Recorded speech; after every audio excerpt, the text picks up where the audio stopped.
And by lose control, I mean two things either happen. One, they take control of the conversation. So then I have one of my clients and she says, it feels like she's like a waitress at a Waffle House. And they're like, well, can you do this? Can you do this? Can you do this? Can I have whipped cream on it? Da, da, da, da, da. And it's like this fireball of all of these questions and they've completely lost it. But when they work so hard trying to over-explain the value of what they're doing and all the benefits of it and the investment of it and why they should be investing it, like they're trying so hard to convince them to say yes, and we call that over-explaining, that actually starts to devalue your value in the eyes of the customer. Hello, everyone. Welcome back to another episode of Sippin Matcha and helping you make more sales, where in the time that your matcha or coffee break happens, you'll get some great advice from our resident sales coach, Brooke Greening, who also is my co-owner of Building Momentum Resources and, more importantly, my wife. And we recently had the opportunity to take a trip together to a conference in Galveston, Texas. Yes. Which was, conference. Yes, the GROW conference from the Good Humans Growth Network. And that was a great experience for a lot of reasons. One of which was we left like blizzard weather in northeast part of the United States where we live outside of the Philadelphia area. And winter is not always kind. It's not as bad as some places, but it's not great. And so we had sort of like two blizzards. And we left that and we went down to Texas where it was like 70. And you would have thought we were in the Caribbean or something. We were. It was a beautiful resort. And they had a heated pool. And it literally, like, and nobody was in it. So I was like, oh, it's cold. And then the lady was like, no, it's like 92 degrees. I was like, it's a 92 degree pool. And so then I tipped my toe in it and I was like, ooh, this is so nice. And then we ran and got our swimsuit. It's this massive resort pool. And we were the only ones in it. Yeah. At 9:00 at night because our kids aren't there, because Scott's parents were watching them in Philadelphia. And we're just like literally just splashing around, diving into the water, like just having a grand old time. And then later people told us, they're like, yeah, we looked out the window and we thought it was you. I was like, oh, okay. I don't know what that says about us, but hey, you know what? I have no idea. We were warm and it was just the two of us and it was great. So besides having wonderful adventures at conferences and that, one of the advantages of being married to a sales coach is that she gets to listen into my sales conversations. And it is an advantage. Maybe in the moment, sometimes it feels a little bad. But like you would make observations and you would say things. And this has actually come up. And the reason why I say that is because at the conference, you had some conversations. And then afterwards, you just hosted a discussion for story brand marketing guides and coach builder coaches on the idea of self-sabotaging your sales conversation. And one of the great things of you listening in on my conversations and sales conversations sometimes is that you can say, hey, maybe next time, instead of saying this, you could do this. Or maybe instead of asking this vague question, you could ask this specific question. Or instead of asking, how's the weather? You could ask and do that. And so you've really helped me. I'm still way behind you on comfort and ease with sales conversations, but you've helped me a lot. And this self-sabotaging of sales conversations, like, is a common thing. And people may not even realize it. But then, like, they start to realize, oh, like, maybe I'm the problem. maybe when I'm not making the sales, it's not always that the other person, it just wasn't a good fit. Maybe I could get a little better.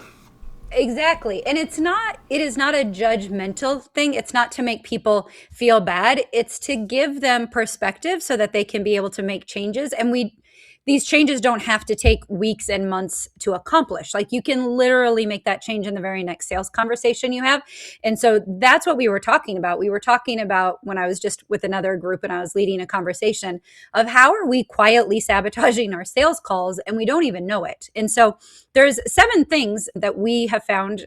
We've had lots of conversations with people, over 90,000 of them at this point, and then coached hundreds of B2B professionals. And so we want to talk about those today to give people an idea of, are they actually self-sabotaging their sales conversations and they didn't even know it? Because the reality is, and you're going to hear me say this over and over and over again, how well you are going to lead your sales conversations is going to directly impact your revenue and your business. If you have to talk to people to make a sale, how well you lead those conversations directly impacts your revenue. And so we want to get good at how to be able to talk to people, but in a way that feels authentic. And that's where I think everything comes in. I think people self-sabotage because they are trying so hard not to go across to the pushy line or the manipulative line or where everybody else is at. And so then they swing a completely different way. And then it's actually hurting them. Yeah, so that's the why people might, with really good motives, self-sabotage.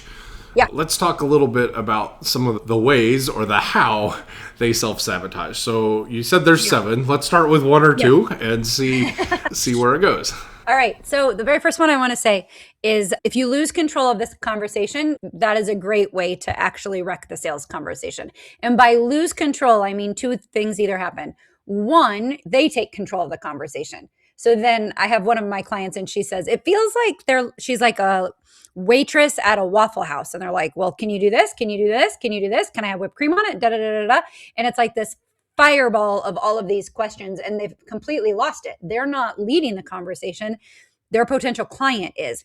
And that's a great way that it's going to start self-sabotaging for multiple reasons, which we won't go into all of those. But the main one is that you, as the guide and as the expert, know how you can be able to help, how your services work, all of those things. And they don't. So they should not be leading the conversation at this point. So that's the first one. Or the other way that you lose control of the conversation is they just check out. And you've seen it. And it can literally happen in the first couple of minutes of the sales conversation. They mentally check out. And so those are 2 ways that you can self-sabotage and you didn't even know it. Yeah. And so that it may not be that the other person is talking too much or asking they've just, their eyes have glazed over and you've lost it. You've lost control to their daydreams about who knows what they're talking about. All right. So what's the second one? Second one, it's a huge one, is trust. Everybody is always trying so hard to be able to build trust. But if you have to say you can trust me or you have to talk about how trustworthy you are, now we have a problem.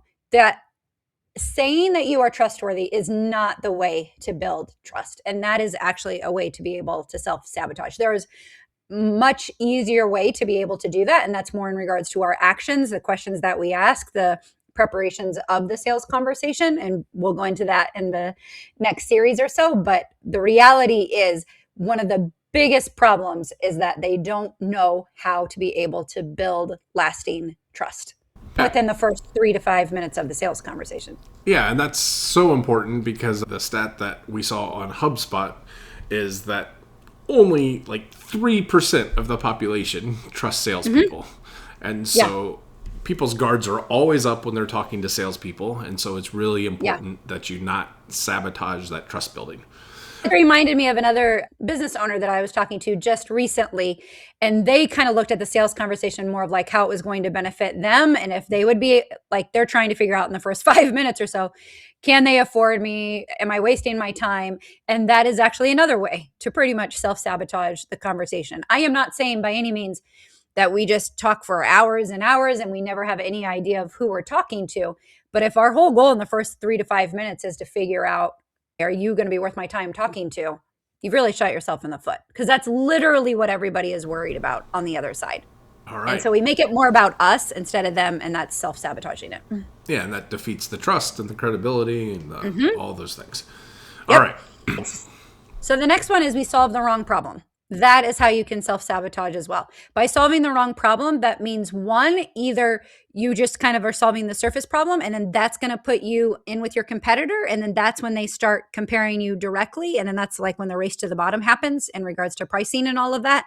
So that is a way to self-sabotage. The other side is, even if you get the sale, but we got the problem wrong, now you're set up for failure through that whole rest of that engagement. So you can't solve the wrong problem, which goes back to, we have to take time to figure out what the real, actual driving, motivating problem is. Yeah, not the surface one. Yeah, so we sabotage it when we don't figure out that correct problem. What else gives us problems in sales conversations? Yeah. Then you over-explain your value. That happens so often when people are trying to over-explain because they're trying to separate themselves from the competitor. They're trying to separate and say, okay, this is how I'm different. But when they work so hard trying to over-explain the value of what they're doing and all the benefits of it and the investment of it and why they should be investing it, like they're trying so hard to convince them to say yes, and we call that over-explaining, that actually starts to devalue your value in the eyes of the customer. So you can't do that. There's a better way to be able to show your value for it to resonate with the problems that they've just shared with you. And we'll talk about that later. But the biggest piece is oversharing will self-sabotage your calls. And so that's easy to lose to the competitor.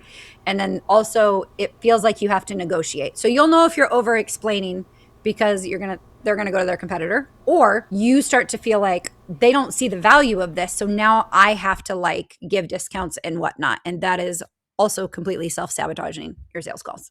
All right, so we're like halfway through, a little over halfway through of your 7 ways that people often self-sabotage our sales conversations. And maybe people are out there and they're thinking, oh shoot, I think I might have a problem. Is there a tool that where people can diagnose if they have a problem or not? Something that what tool is that, Brooke? So we created a conversation sales assessment because literally every time we're coaching people and we're helping them think through things, there are these 7 things that we're talking about, and even more that can either you're accidentally self-sabotaging it, or there are signs saying, hey, this is not going to go well in the sales conversation. And so we created an assessment for you to be able to take from the very beginning of the conversation all the way to the end. Talks about in regards to what's happening with follow-up. And so it takes about 3 to 5 minutes to take. It's not very extensive in regards to your part. And then it'll come back and give you some good insights, because the reality is how you think the sales conversation is going is usually very drastically different to how your potential client is taking it. And so we're helping you to see how are they viewing this conversation, because that is actually the most important thing in regards to being able to move forward and make sales and continue to be authentic to ourselves. Yeah, and like I think in an encouraging way, taking an assessment like this is helping see blind spots, because for all the good reasons and all the best things, like we don't know what we don't know. And so a tool like this helps us. So people can get that tool by going to buildingmomentum.info/assessment. And you can take Brooke's sales conversation assessment, and it takes about 5 minutes or so. And you can do that. So we've talked about 4 of the reasons that people might self-sabotage. What are some other ones that people have? So in regards when it comes to handling objections, so 1, you can self-sabotage if you just completely avoid them altogether, because I'm going to encourage you, we need to know them. Objections are actually very good.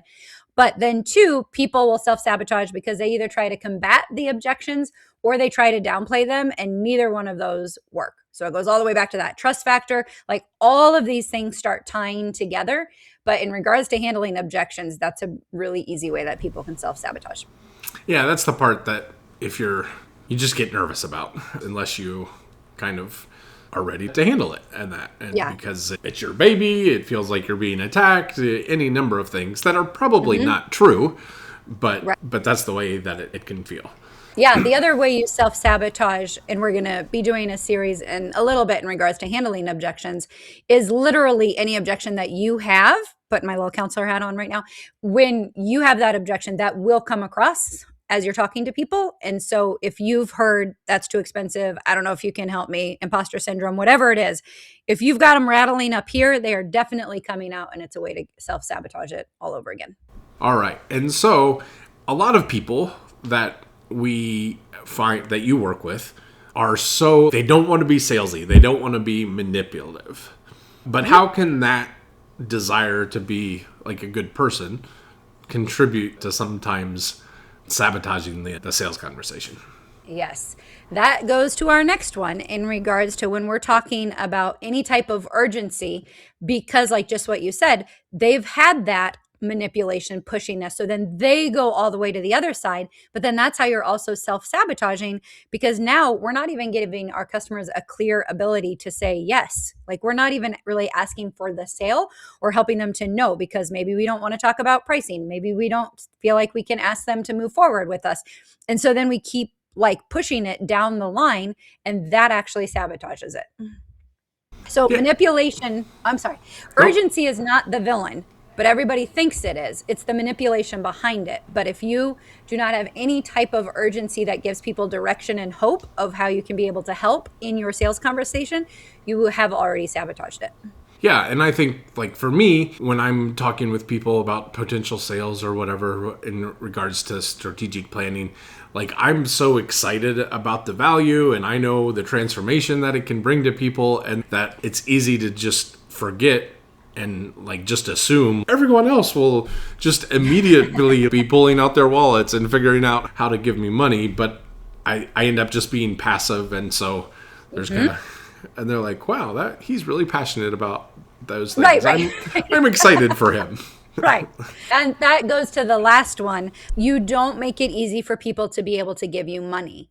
Not in a manipulative way, but in a way that people could make the decision if they want to be able to move forward. You don't make that easy for people. And if you don't, then that is going to self-sabotage your sales calls as well. When I was on the call last week, they were like, Brooke, we hear about these one-time closes, or, meaning like you have one conversation and then they close, and they're like, we don't really know if that's legitimate. What does that look like? And so I just encourage them, like, if it's usually 5,000 or below, then that can usually happen in one call, or definitely two. But for them, some of them were taking 3, 4, 5, like whatever the amount is, because there were not those clear next steps. And if that is not there, and it's not easy for people to be able to say yes and to be able to move forward with you, every time we get off of a call, we lose momentum. And so we're self-sabotaging if we don't make that as easy as possible. All right. I know you kind of wove it in earlier, and as far as some of your experience, but you're not just making these observations after a couple of months of good talks with people, right? Like, no. Where did you find these at? So we did the math, and then we did the math again. And I can confidently say and conservatively say that I've had over 90,000 sales conversations at this point. Like, high ticket 90,000 sales conversations. Then I also have my master's in counseling. And so it kept coming in and out. Okay. In counseling, we give direction and hope, but over here in sales conversations, it's a completely different process, and everybody wants you to do things differently, and you have to come across differently, or you have to be manipulative or pushy or whatever it is. And it didn't jive well. And so we created the service framework, our conversation framework. And so that allows me to be able to come and help people in their sales conversations, because they would come to me, excuse me, and they would say, okay, I'm stuck in this situation. I would listen. I would tell them what to say. I would tell them what to do differently. They would go, they would make the sale, which is awesome. But then they would have to come back.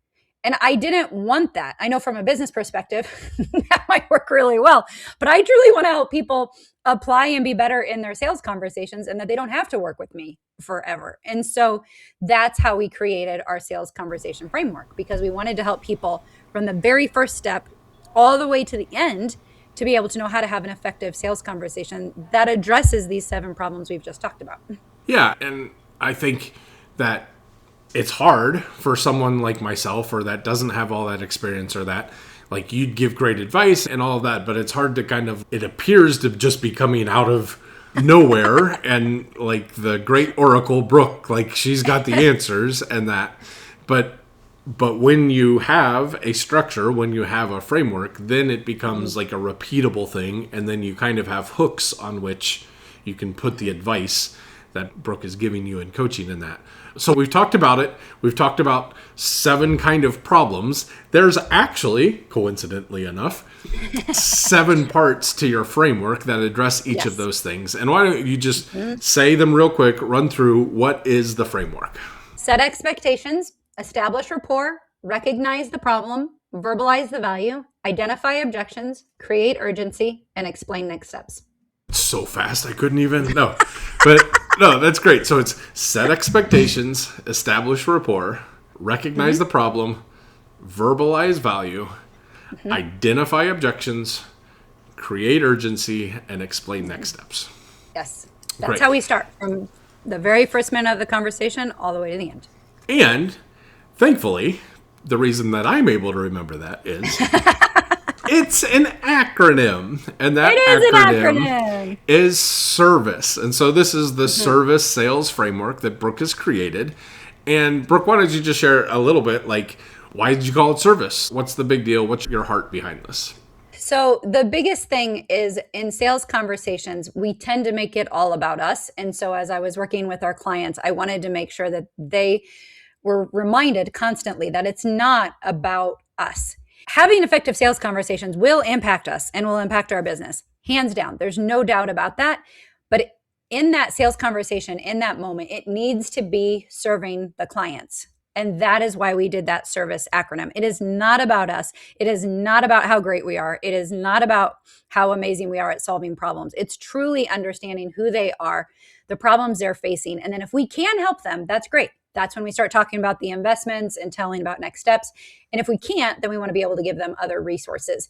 If that is how you lead every sales conversation, you won't struggle in sales anymore. If you truly make it about them and you get good at understanding where they're coming from, then that's how we start separating ourselves from our competitor. That's how we can be able to have a shorter sales cycle. All of it comes together in regards to how we lead our sales conversations. Yeah, and I think one phrase that we often use, or that you often use, is you don't have to be a jerk to be great at sales.